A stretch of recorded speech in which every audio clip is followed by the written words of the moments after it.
Welcome back പ്രിയപ്പെട്ട പ്രേക്ഷകരെ. ഇന്ന് ഡിസംബർ മാസം 16-ാം തീയതി ധനു 1 ചൊവ്വാഴ്ച സൂപ്പർ ട്യൂസ്ഡേ. പ്രിയപ്പെട്ടവരെ, നിങ്ങൾ കണ്ടുകൊണ്ടിരിക്കുന്നത് ചൂടുകാപ്പിയും ചൂടുവാർത്തയും വാർത്താവിശേഷങ്ങളുമായി കോഫി വിത്ത് അരുൺ. ഇപ്പോൾ സമയം 9 മണി കഴിഞ്ഞ് 47 മിനിറ്റ്. കാസർഗോട്ട് CPM കള്ളവോട്ട് ചെയ്തെന്ന പരാതിയുമായി കോൺഗ്രസ് ഹൈക്കോടതിയിലേക്ക്. ജില്ലാ പഞ്ചായത്തിലെ പിലിക്കാട് കള്ളാർ ഡിവിഷനുകളിൽ വ്യാപക കള്ളവോട്ട് നടന്നുവെന്നാണ് പരാതി.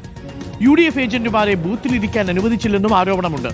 ഇരു ഡിവിഷനുകളിലും 500-ൽ താഴെ വോട്ടിനാണ് LDF ജയിച്ചത്. അരുൺ പൂപ്പറമ്പയുണ്ട് കൂടുതൽ വിവരങ്ങളുമായി. Arun, good morning once again. Arun, ഈ ചിലയിടങ്ങളിലൊക്കെ ചൊറിയണമൊക്കെ വെച്ചു എന്നൊക്കെ കേട്ടിരുന്നു. എന്താ സംഭവം? ഈ രണ്ട് സ്ഥലങ്ങളിലും, കള്ളാറിലും അതേപോലെ പീലിക്കാടും, കള്ളവോട്ട് നടന്നിട്ടുണ്ടോ യഥാർത്ഥത്തിൽ?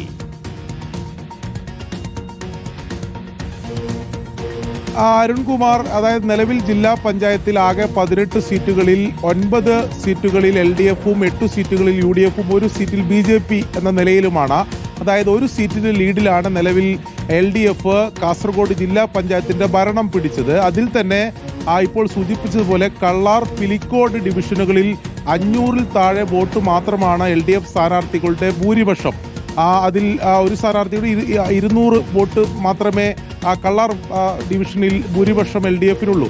അത്തരത്തിൽ ആ 2 ഡിവിഷനുകളിലും വ്യാപകമായി LDF, പ്രത്യേകിച്ച് CPM പ്രവർത്തകർ കള്ളവോട്ട് ചെയ്തു എന്നതാണ് നിലവിൽ കോൺഗ്രസ് ആരോപിക്കുന്നത്. അതിന് തെളിവുകളായി ചില കാര്യങ്ങൾ കൂടി കോൺഗ്രസ് ചൂണ്ടിക്കാണിക്കുന്നുണ്ട്.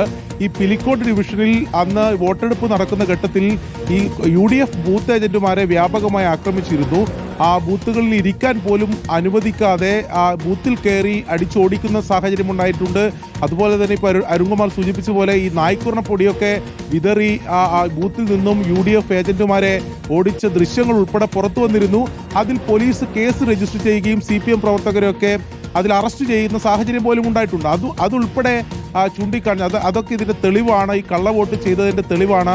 കള്ളവോട്ട് ചെയ്തതിനെ ചോദ്യം ചെയ്ത ഘട്ടത്തിലാണ് ഇത്തരം അക്രമ പ്രവർത്തനങ്ങൾ CPM-ന്റെ ഭാഗത്തുണ്ടായതെന്നാണ് കോൺഗ്രസ് ആരോപിക്കുന്നത്. അതിലൊരു നിയമ പോരാട്ടത്തിലേക്ക് കോൺഗ്രസ് കടക്കുകയാണ്. ഈ 2 ഡിവിഷനുകളിലും കള്ളവോട്ട് ചെയ്തിട്ടുണ്ടെന്ന് ആരോപിച്ചുകൊണ്ടാണ് ഹൈക്കോടതിയെ സമീപിക്കുന്നതിന് വേണ്ടി കോൺഗ്രസ് ഇന്ന് തീരുമാനിച്ചിട്ടുള്ളത്. ഇന്ന് ജില്ലാ DCC നേതൃയോഗം ഉൾപ്പെടെ നടക്കുന്നുണ്ട്. അതിൽ ഈ കാര്യത്തിൽ അന്തിമ തീരുമാനത്തിലേക്ക് പോകും. ഉടൻ തന്നെ കോടതിയിൽ ഇതുമായി ബന്ധപ്പെട്ട് കേസ് ഫയൽ ചെയ്യും എന്നതാണ് കോൺഗ്രസ് നേതൃത്വം അറിയിക്കുന്നത്. Okay, thank you. Peelikkad, Kallar എന്നീ ഡിവിഷനുകളിലാണ് CPM കള്ളവോട്ട് ചെയ്തുവെന്ന് UDF-ന്റെ ആരോപണമുള്ളത്. ഇപ്പോൾ അതുമായി ബന്ധപ്പെട്ടാണ് അടുത്ത നടപടികളിലേക്ക് അവർ കടന്നിരിക്കുന്നത്.